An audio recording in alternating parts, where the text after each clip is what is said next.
sports listeners. I'm your host, Erica, the Queen of Teen. Please tune in every single Tuesday. This whole hour of Santa Barbara teen athletes. Woo!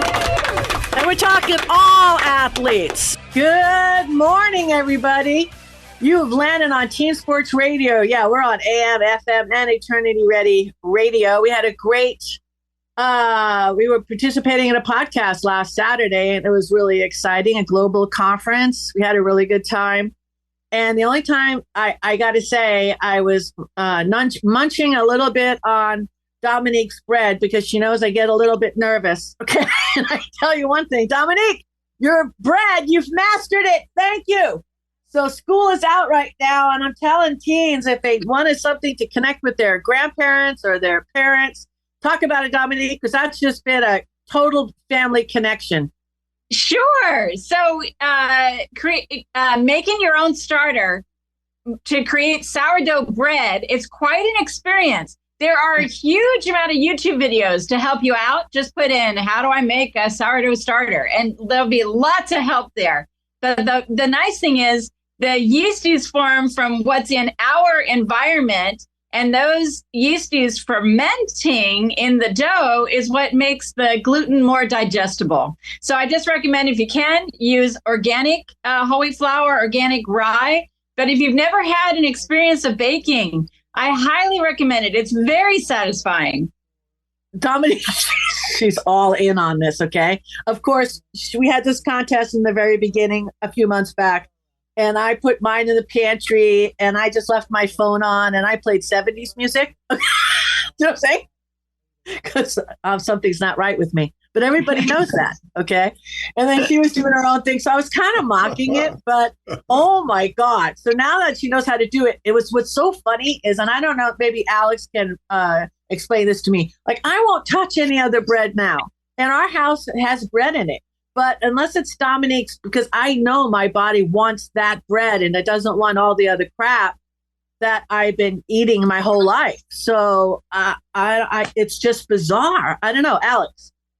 Well, sourdough bread is actually very healthy for you. I mean, just like how Dominique was describing, you know, the yeast, the building of the bread from a starter that's provided by our environment. I love sourdough. And if you can find good sourdough or make good sourdough, that's the way to go. Absolutely. I think it's better than that whole wheat, whole grain option. You know, the wheat is better. No, sourdough is the way to go if you can manage it, if you like it. Yeah, Don. I always seek out sourdough. I think the test of a good bread is if you want to just munch it with nothing on it. If you just want to tear off a hunk and eat it. Oh, yeah. Yeah, even I like a little almond butter on there. Oh my God, it's the best. Oh, me too. But but just toasted as is great for sure. This is kind of stupid, but we're to the point now because we have so many people involved in our bread. We're getting people asking us, "Is today bread?" And pretty much every day now is a bread day. She doesn't make big loaves. It's enough for probably about 4 people. But we get to the point where it's time when it comes out of the oven, and when you're getting like 4 or 5 adults just staring at it, saying something's not right, and then they want to touch it. You know what I mean? To see it's got the holes. It's bizarre. Oh my God! It's an experience for sure. And then the smells, the aroma. It's a great experience. And then with the music that you have going, Erica, that's great. I have my music going, and it depends on the mood, but it could be that old school music. It could be reggae. Yeah. It could be classical. It could be anything. Yeah, it's awesome. Definitely. Don. Oh, man.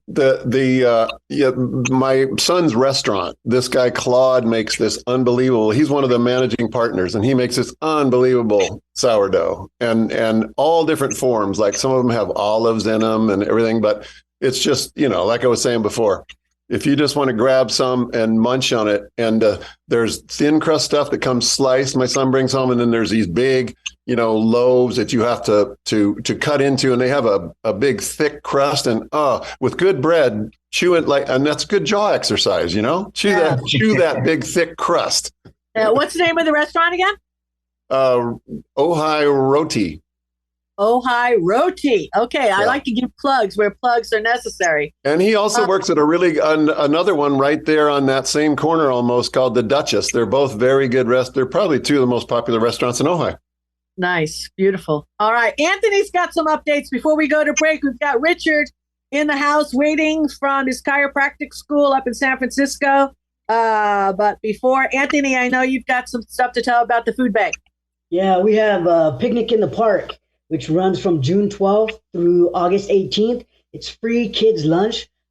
Basically, from young age all the way up to 18 years old, you can get free lunches at different locations in Guadalupe, Santa Maria, San Ynez, Los Alamos, Goleta, Santa Barbara. So go on to our website at foodbanksbc.org and check out the list of the free Picnic in the Park. It's kids' lunches, so kids don't go hungry during the break. So it's a big program, and we need a lot of support for that program. But this is what we do. We've got to make sure our kids are able to think with, having a healthy a lunch. So it gives them an opportunity to be okay.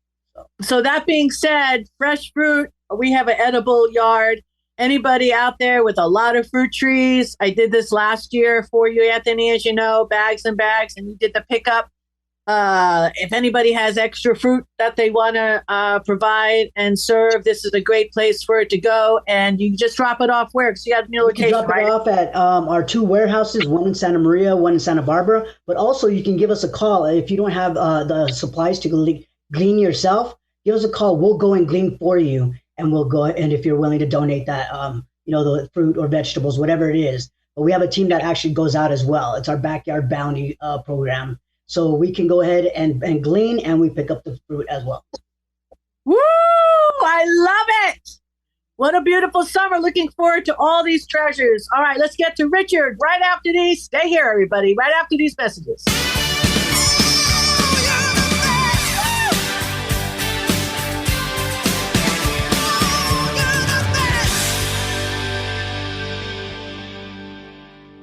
Fentanyl death is not a high. Don't let fentanyl lie. A killer in disguise that will make you die. Fly away peacefully from the mountains to the sky. Justin Bruce Forrester, 2/22/22, age 22. He left us all without saying goodbye.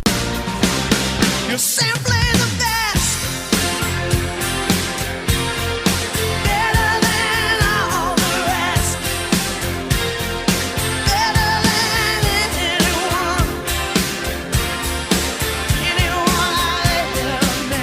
We are back, and this is Santa Barbara Teen Sports Radio Show. I am your host, Erica, the Queen of Teen. Please tune in Every single Tuesday. 9 a.m. Welcome back, everyone. This is Richard Ellsworth, and we are lucky enough to be joined by Bryant Allen again this week.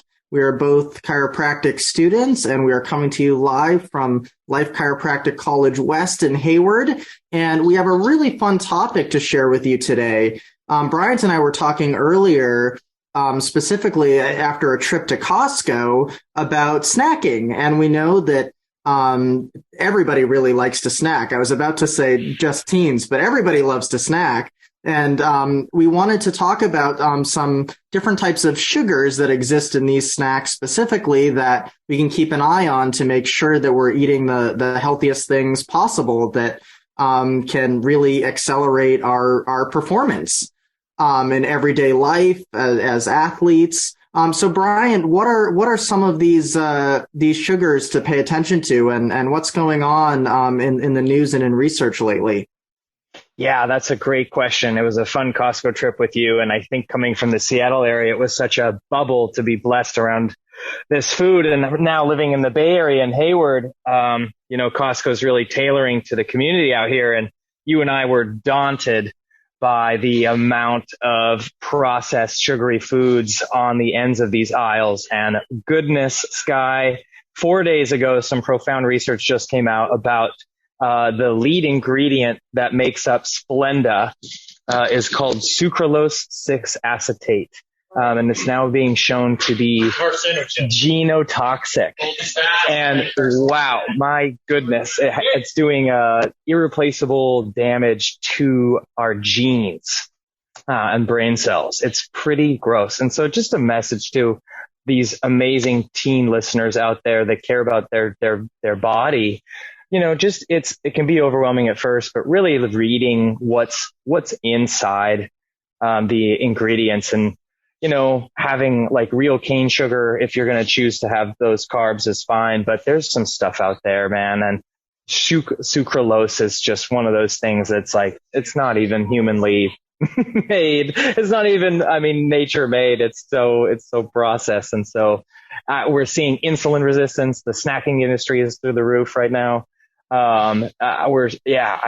People are, type 2 diabetes is just on the rampage. And once you have these conditions, it's such a life it's such a life catch up. You spend your whole life taking care of managing these symptoms. It's just not something that we want to do. And I love people and I love educating. We love educating about health and wellness. And it's time to wake up. It's time to wake up. So can we talk for a second about specifically what it does on to DNA, right? How it affects DNA. I was thinking about this earlier after you mentioned this, and I was picturing, so we're all pretty familiar with that double helix DNA shape, right? So that classic, double helix shape, believe it or not, there's a tail that comes off the end of it, and it wraps around these little spools. So it's almost like having a spool of thread, right? And those are called histones. And each one of those histones has a little tail coming off it called a histone tail.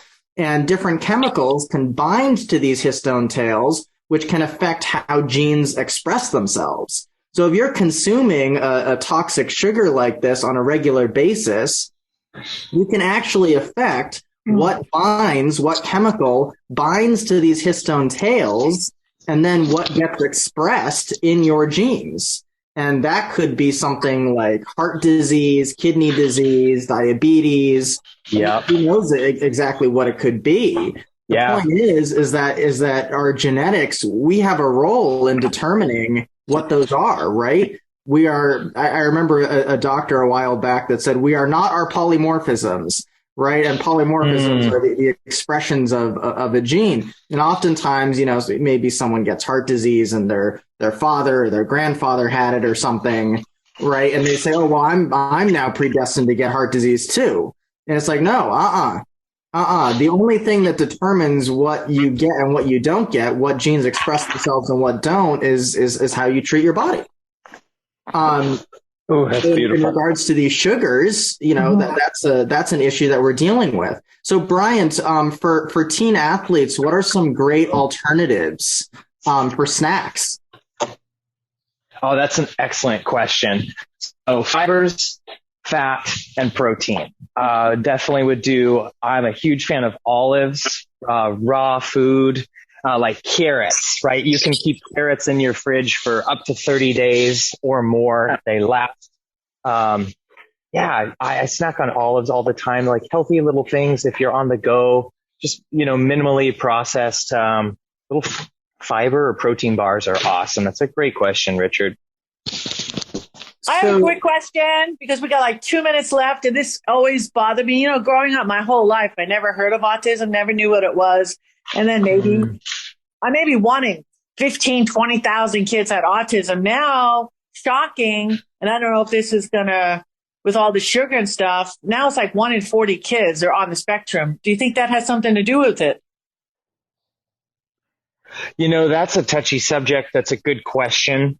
I'm going to steer your question a little bit to one I'm pretty passionate about, and I'm going to say it absolutely is causing the ADHD, ADD crisis to be more exacerbated. Okay. In terms of what Richard said really hits home, though, in terms of epigenetics. And so to your question, I absolutely do think it's very controversial, but I would say that what you put in your body is so crucial that it would influence some of these gene markers for the expression of something like autism. So it's not far-fetched. There's a lot of validity. Well, you're right. It could be.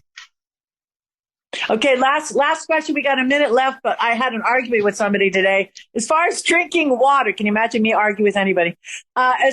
Drinking water, do you sip water every day or do you guzzle like 8 ounces at once? Like, what should athletes do to hydrate? Dominique says drink like a lot of water the day before a big workout. Well, what's the 30-second magic? when you're hiking and as long as you have good minerals and you eat well, so you're not low on your electrolytes, I wouldn't you don't want hypohidrosis where you're drinking a gallon of water in a minute and a half. That's terrible. But to be honest, I drink 3 full 40-ounce bottles throughout my day, worth my body weight. So I'm 140 pounds and I drink about 125 to 130 ounces. I get compliments on my skin. I noticed the difference. I plan to live till 135. There you go. There you go. All right, you guys. Our bodies are water. Please tell me you'll join us next week. We've got Don Sanders right after these messages. Say, move for me, move for me, move for me, yeah. And when you're done, I'll make you do it all again. Dance for me, dance for me, dance for me, oh, oh. I never seen anybody do the things you do before. They say, move for me, move for me, move for me, yeah. And when you're done, I'll make you do it all again. I said, We are back, and this is Santa Barbara Teen Sports Radio Show. I am your host, Erica, the Queen of Teen. Please tune in every single Tuesday. 9 a.m. Hi, I'm Don Sanders for Teen Sports Radio, donsmassagenohi.com. And I wanted to present you with a Hyuga today, a Scandinavian tradition whereby you have a feeling of comfiness, coziness, as though someone were giving you a hug, but you're not actually receiving a physical hug. And I wanted to consider when I first was working with Hyugas, I was thinking that sounds to me just like a treat. And so I wanted to pose a question, will you take a tonic or will you take a treat? Myself, I get tremendous pleasure, Hyuga-like pleasure, out of tonics. And I seem to have a taste for bitter things. Like my wise daughter told me at breakfast up there in Santa Barbara the other day, reminded me of oil of oregano, which is not a really pleasant tasting thing, but it helps decongest you. And something like that, I'm just all over stuff like that. It gives me a very Hyuga-like feeling. So that was maybe my limitation that I'm placing on Hyugas. It doesn't always have to be, do you want to have like a really good tasting bitter root if you're a young athlete, or would you prefer to have a root beer float?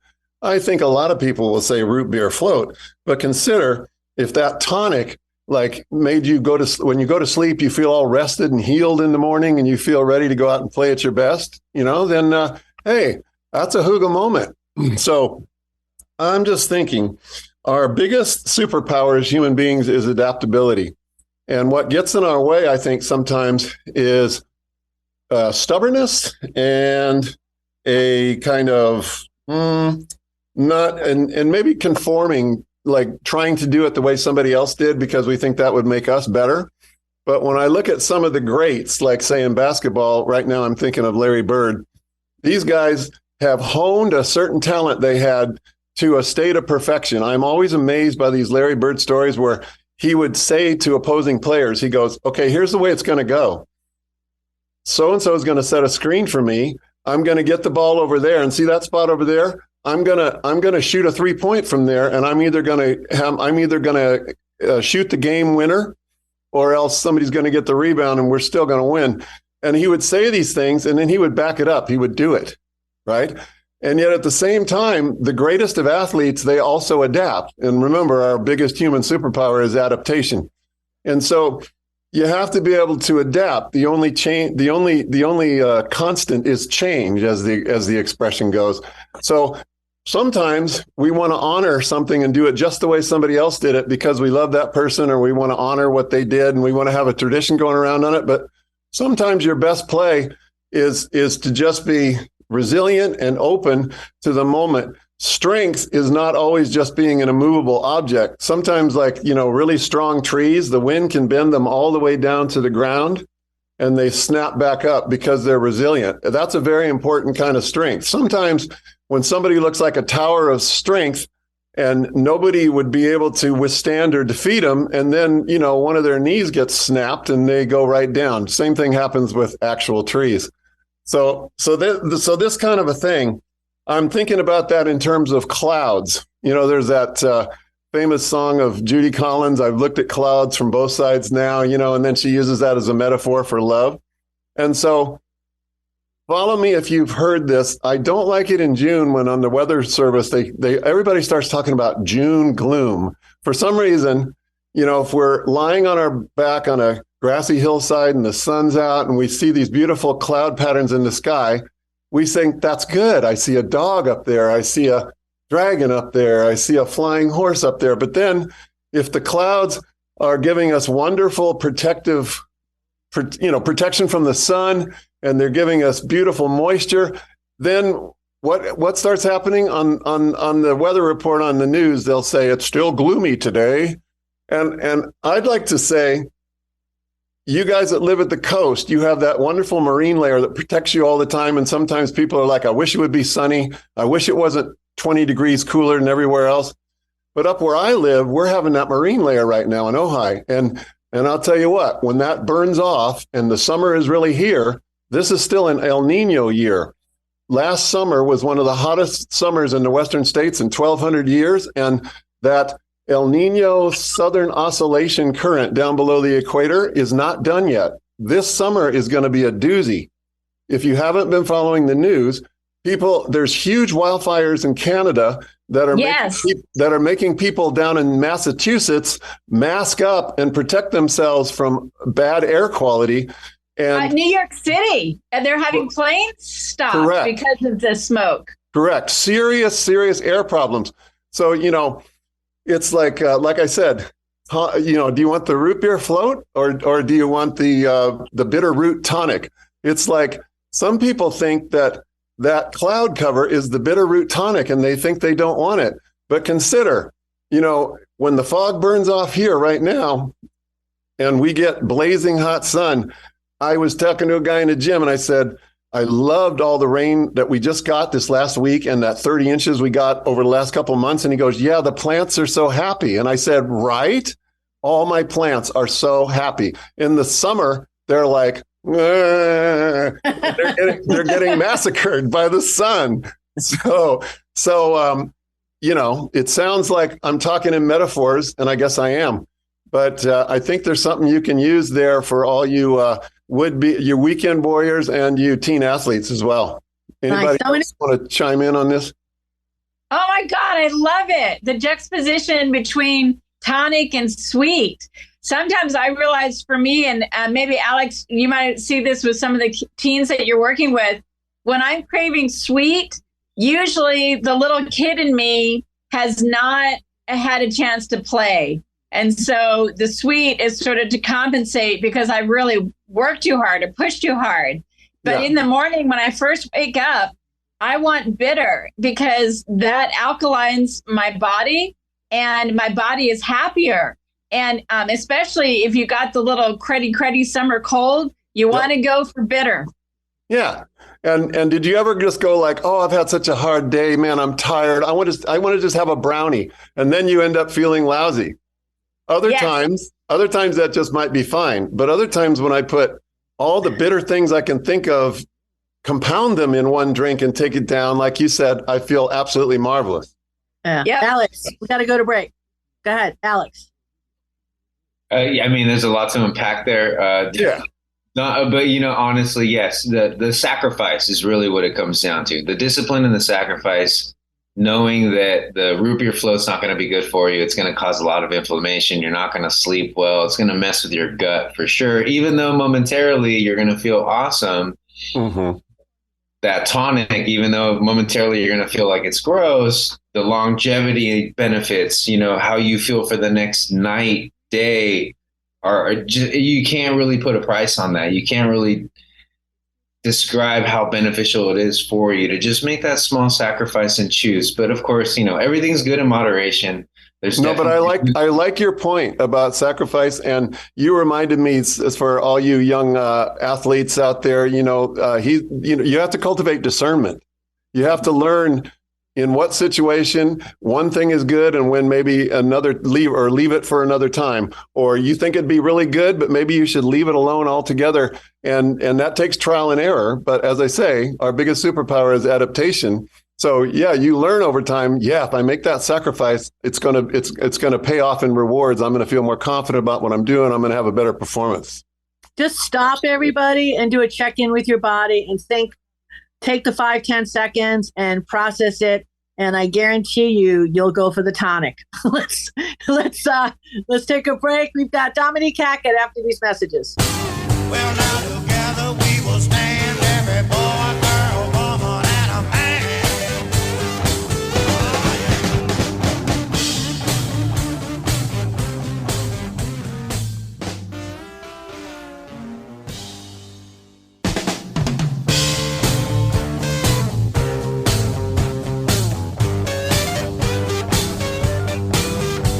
Together we'll stand, divided we'll fall.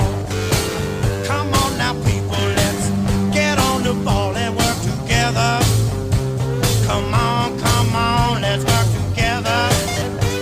Now, people, because together we will stand, every boy, every girl, and a man. We are back, and this is Santa Barbara Teen Sports Radio Show. I am your host, Erica, the Queen of Teen. Please tune in Every single Tuesday. 9 a.m. Hello again. This is Dominique Hackett with Santa Barbara Wellness Center. And first, just to finish that conversation that we were having about sourdough, it was so great. Alex asked me for my recipe, and I want to give teens a really good suggestion. If over the summer you are in charge of cooking for the family, what I do with my sourdough recipe is I actually am using Chat GPT. I'm using the AI. So what I do is I measure out how much starter I have, and then I ask for help to make a recipe based upon how much sourdough starter I have. So what I want to suggest to teens is, look what's in your refrigerator. Say you've got a tomato, a zucchini, an onion, and maybe some good organic beef. And you're like, well, what can I make with this? Put those ingredients into the Chat GPT and say, craft me a recipe, and see what comes up. And if you don't like the first suggestion, say, give me another suggestion, and it will give you another suggestion. So I just want to put that out there. There's lots of different ways to make use of this new technology that's coming out to us, but cool. Definitely give it a try in regards to cooking. It's been fabulous. That's cool.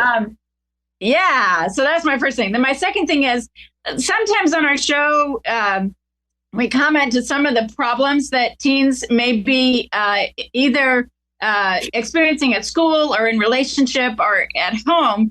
And I just want to remind everyone that our minds and our attention is like us holding a gardening hose. So whatever we are putting our attention on, where are we spending our mind energy on noticing? That's what's getting watered.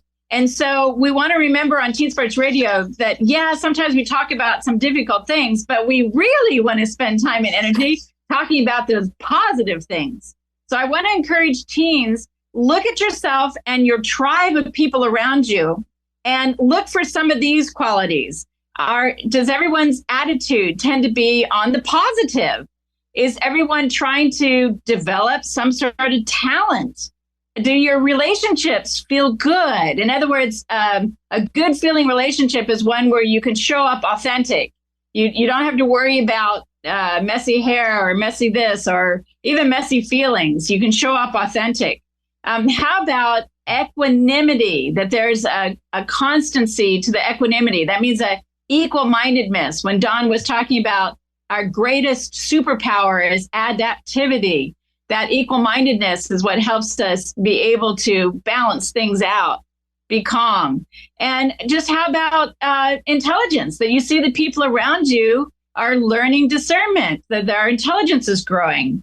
So that's number one, looking at just yourself and other people. Look at your tribe. And then the second thing is, sometimes when we look at what motivates people to do something, the media just focuses on money. You know, oh, well, this person did this to gain money. This person did that to gain money. Money and power, right? But actually, human beings are full of motivations that don't have anything to do with money. How about, like Alex, your students are working with you for self-development. That's a motive. I want to develop myself. How about the motive of simply helping others? How about the motive of it makes me happy to be present? It just tickles me. I can't explain it. It just makes me happy. How about the motive to resolve conflicts? Anthony, that a lot of what Anthony does is motivated by a love of resolving conflicts. And so there's lots of other motivations other than making money. And so that's my share for today. That's nice. Great. That's very Oh, Anthony, you notice how she gave you a plug there? And I know that was really sweet. Aw. Well, you're the fixer. And I tell you, I have a bathroom toilet paper roll holder and I thank you every day since I've had this broken toilet paper roll holder. And he just went in there and he fixed it, took everything out. You wouldn't even know it was so. Anthony, thank you so much. You're welcome. Thank you for trusting me. I love you. It's wonderful. So what really quick, because just to do a little shift here, Anthony, is there anything else that we need to address ourselves? Because it is summer. You are the Mr. Readiness. You are, this falls right along with that. Outside of all the work you do for the food bank, anything else that we need to be up on? Yeah, just make sure parents are talking to your kids and being open with their kids, especially, the times that they're not going to be in school. They have a lot more free time. So you want to make sure that, you pay attention to them, listen to them, and just be willing to hear them out. And just give them some guidance.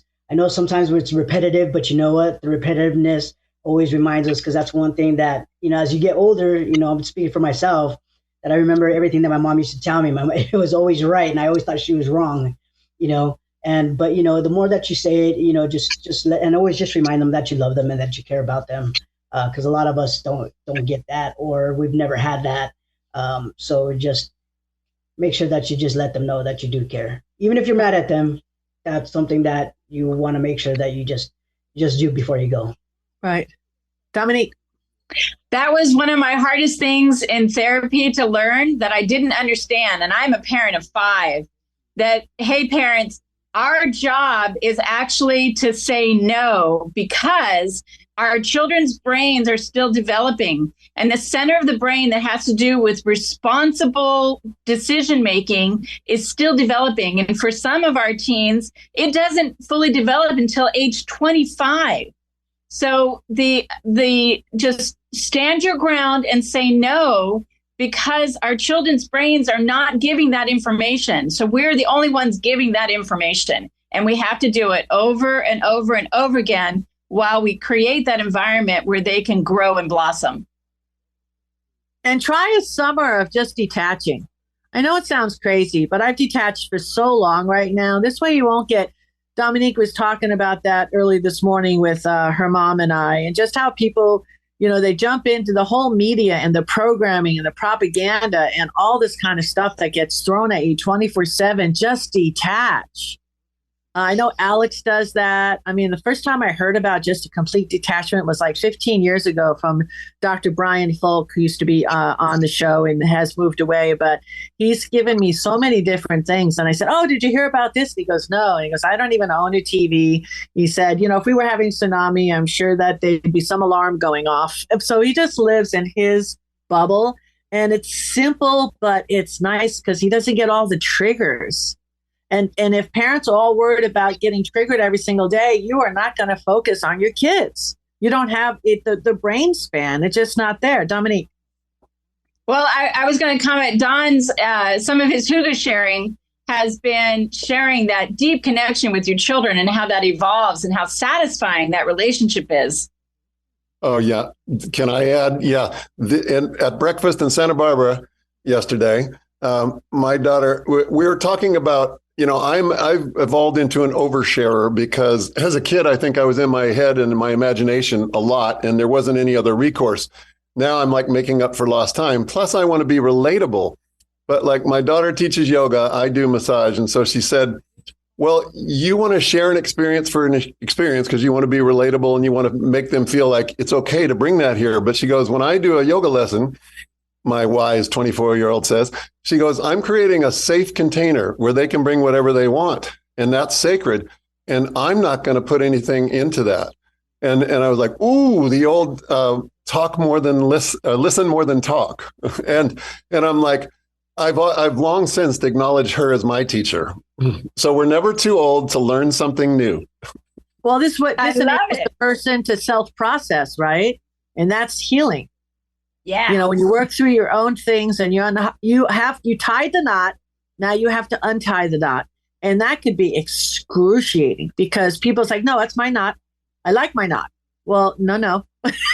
Another thing Kaya articulated was that if someone has problems with boundary issues, as I have, then they've accepted letting you share back to them, and then it's like later on they say, wait a minute, somebody crossed my boundaries, and then they get all wigged out, and so I've experienced that. I'm sure we probably all have at one time or another.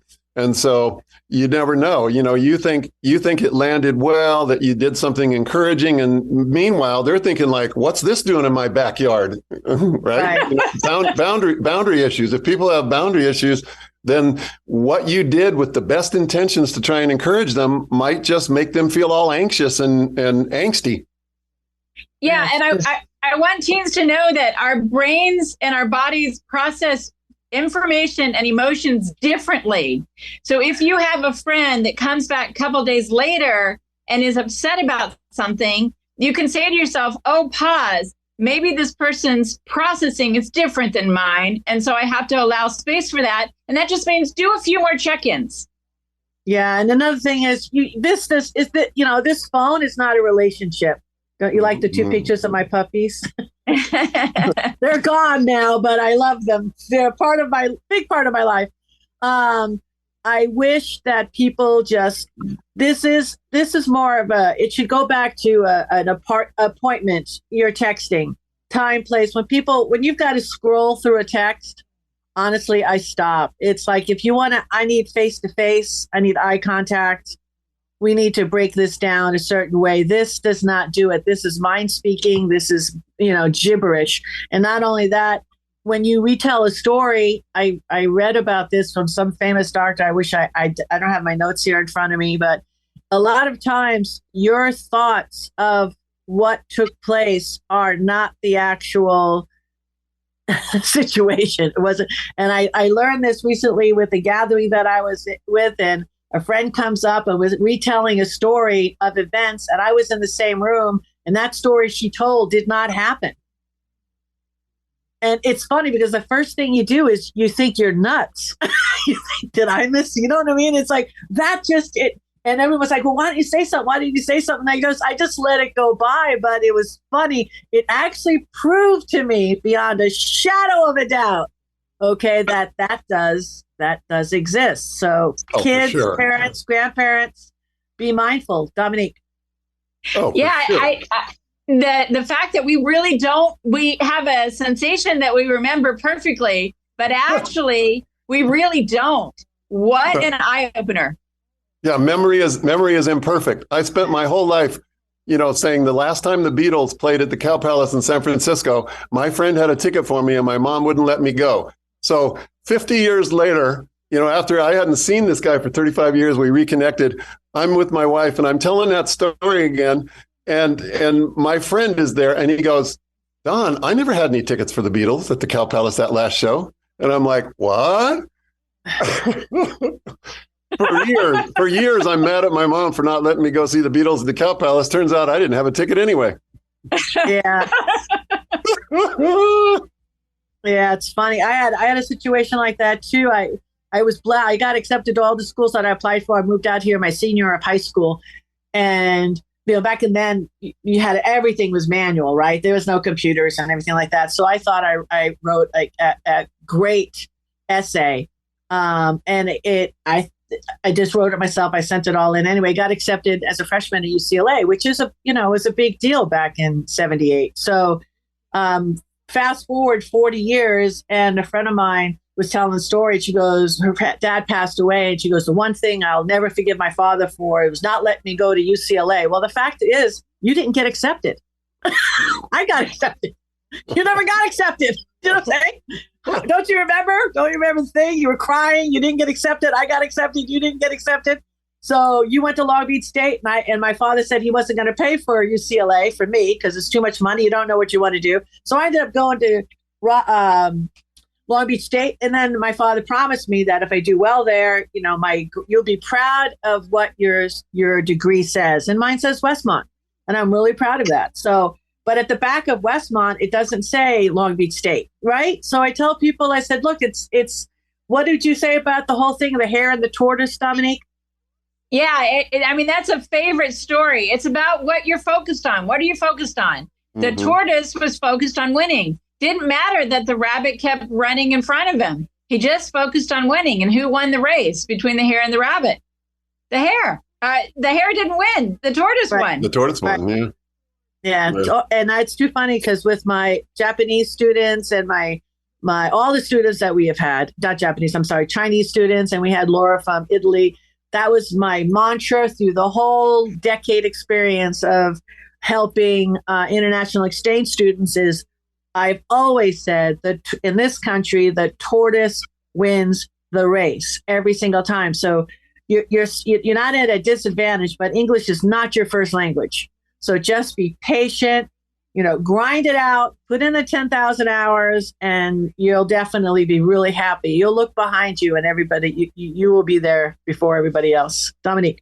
And in competition with AI, focus on being a creator. However that inspires you, be a creator, and then also fix things. Learn how to actually fix things. Don. Dominique, your comment about the tortoise reminded me the famous author Eiji Miyamoto, I think it was, the guy who wrote about the famous samurai swordsman Musashi or something. He once said, rather than worrying about I want to be this, I want to be that, I want to become this, he goes, make yourself as solid and unmoving as Mount Fuji, the famous inactive volcano that towers over Japan. So it's like, yeah, that tortoise knew what he was about and knew what he had to do, and he wasn't all about flash like the hare. Like, I'm so fast, I could run backwards and win this race, Yeah. I love it. Exactly. All right, hey, we've got a little bit more. Don't go anywhere. We'll be right back.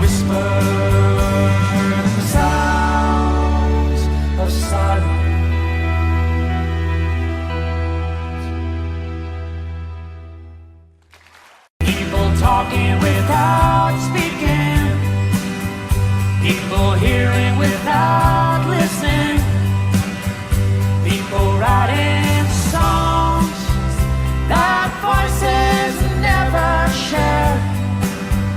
No one dare disturb the sounds of silence. We are back, and this is Santa Barbara Teen Sports Radio Show. I am your host, Erica, the Queen of Teen. Please tune in Every single Tuesday. 9 a.m. We're back. We've got a little bit of time left to do a little gratitude, but if you just tuned in, thank you. I want to say thank you. We've got Frankfurt. If you're in Frankfurt, thank you so much. Brussels, Belgium. Every week I look at the countries that are listening to us, and it's so excited. Thank you, SoundCloud. If it's in the area on AM and FM, where can you find us, Dr. D? Well, of course, AM and FM, AM 1290, FM 96.9, streaming live at am1290kzsb.com. The player is right there. Also, just to make a note, above that player is the logo for the Foresters, because we're carrying the Foresters, and we started on June 10th, and we'll carry all the way through to their 11th victory win of the World Series in Wichita. So you can also hear us on SoundCloud and iTunes, TuneIn Radio, Spotify, Stitcher, Player FM, Blueberry, iHeartRadio, Amazon Music, as well as on SantaBarbaraTeenSportsRadio.com. Wow. Nice. As well as Eternity Ready Radio? Yep. Yeah. So we're all over the place. Thank you so much to Jeremiah Ferris. He airs us 7 a.m. every single Monday, Tuesday, Wednesday, Thursday, and Friday. We had a great time on their global conference last Saturday. Really support them. They're doing a lot of great things. You've got a couple of minutes left, Dr. D. You've been quiet. You've been in and out of the room here. That's because you're the producer. But let's give a little bit of love to anybody you want. What do you want to start with? Well, I'll tell you, I'm very grateful to. It sounds a little unusual, but nonetheless, to both the financial institutions that I'm dealing with these days. Specifically, our local, it is a local credit union, for all of their support. It's one of those things where I recognize the rules, the regulations, and the laws. At the same time, I also recognize, as do they, there are human beings working there, and sometimes, if you're nice, they just might help you out. And I'm very thankful to the folks over at Key Point Credit Union. So thank you to them. My hat's off to you. Nice. Beautiful. Dominique. I want to give a shout out to JP. If anyone knows who I'm talking about, he's a wonderful veteran in our community, and he brings us leftovers for the chickens and eggshells. Thank you so much, JP. Don.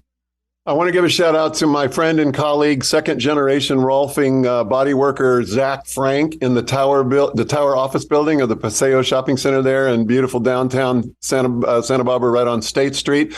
Gave me a fantastic session the other day. Woo! Beautiful. That releases a lot of energy, huh, Don? Oh, absolutely, in a good way. And it's a tonic. It's not a sweet drink, but boy, afterwards you just feel like you're floating on a cloud. Nice. Well, I just want to give a little love to our farmers, okay? Specifically, Carolyn Givens. She showed me a picture of her little duckies this morning. Good luck, Carolyn. Good luck on those duckies. God bless you guys. Santa Barbara, keep a smile on your face globally. See ya next week. I'm unstoppable. I'm a pusher with no brakes. I'm invincible. I win every single